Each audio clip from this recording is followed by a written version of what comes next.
Good morning, warriors. This is Fernando, God's Prepared Warrior. And I wanted to wish you a happy Tuesday morning. The birds are chirping today. It's a nice, cool morning here in Texas, surprisingly, this morning. But if you know all about Texas, it will be hot in about 5 minutes. So I just hope you guys are having a great day. Thank you for stopping by to watch this video. Today's video is 5 things new preppers don't think about prepping.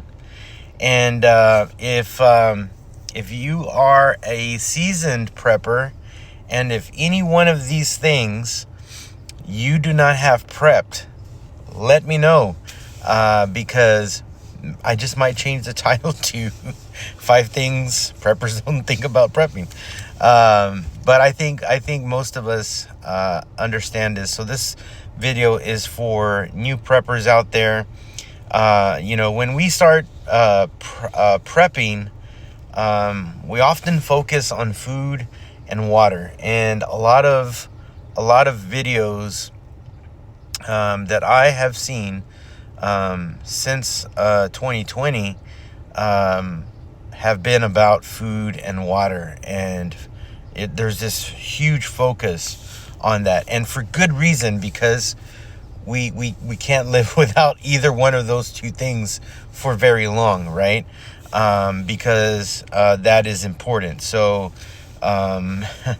just like any other prepper, I'm going to be talking about food and water, but there are a few critical areas that many beginning preppers overlook. So here are 5 things new preppers don't often think about, but should, right? Number 1, sanitation supplies. When the water stops flowing, we still need to take care of ourselves, right? How will you stay clean, right? This is a great question to ask. How will we stay clean, right? We need to stock up on trash bags. The great thing about big box stores, right? Like Costco, Sam's, you're going to have this overages of or a plethora of one item, right? So we buy all of our toilet paper, all of that kind of stuff from Sam's. And so it's not like going to the grocery store where you're going to have 20 bags in a box. Sam's, you're going to have, about 100 to 200 trash bags in a box. So, stock up on these items in those areas if you have the membership, right? Stock up on baby wipes. Baby wipes are good for cleaning, right? Maybe you stock up on bleach, stock up on buckets, so that you can sanitize things around the house in case the water stops, right? You have that ability to do that. Stock up on disposable gloves. If there's anything that COVID taught us, right, is to stock up on that kind of personal protective equipment, right? So stock up on those, right? Staying clean helps prevent disease, of course, and it also helps boost morale, right? During a crisis, and you're not so worried about that because you have those items. The second thing is mental and emotional health tools, right? A stocked pantry won't help you mentally. It'll help you physically, right? But it won't help you mentally when things are just kind of crashing around you. So keep a Bible handy, right? If you're a Christian, keep God's word with you, right? Maybe it's you keeping a devotional book. It's an encouraging word that you read, right? Maybe it's you keeping a journal, writing down your thoughts, sharing your experience, right? Maybe it's a deck of cards. A lot of people love to play cards. and maybe just other comfort items that, like family photos, things like that, that you can look back at. Your mental health matters in a long-term emergency, so that's important. I will tell you that when the kids were younger, we had a power outage that lasted, I think, for maybe like 3 or 4 hours. And it was in the evening when this happened, and it went on into the night. And so the time that we normally would have just been stuck and glued to the TV, we pulled out the games for the kids. And I took pictures of that night. And, I look at them and I'm like, this is when we really had fun, was when the lights went out. And so, have things like that kind of help take your mind off of the situation.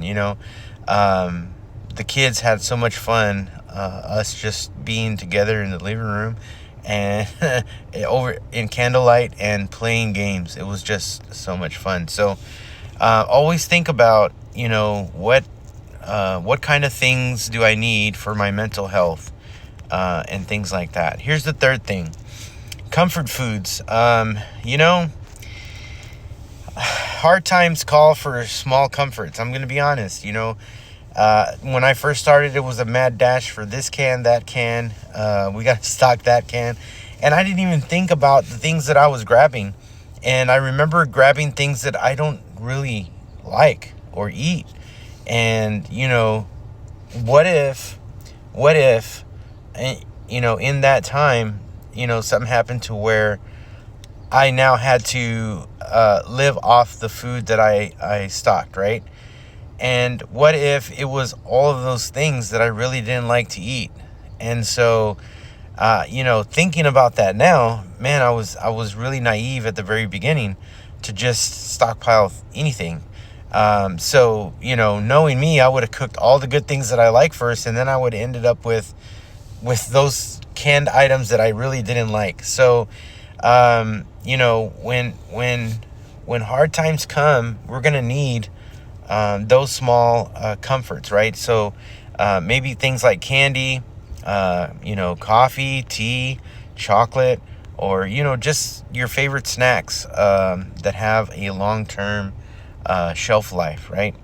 A little bit of, normalcy goes a long way when stress is really high. So think about that and how you can do that too as well.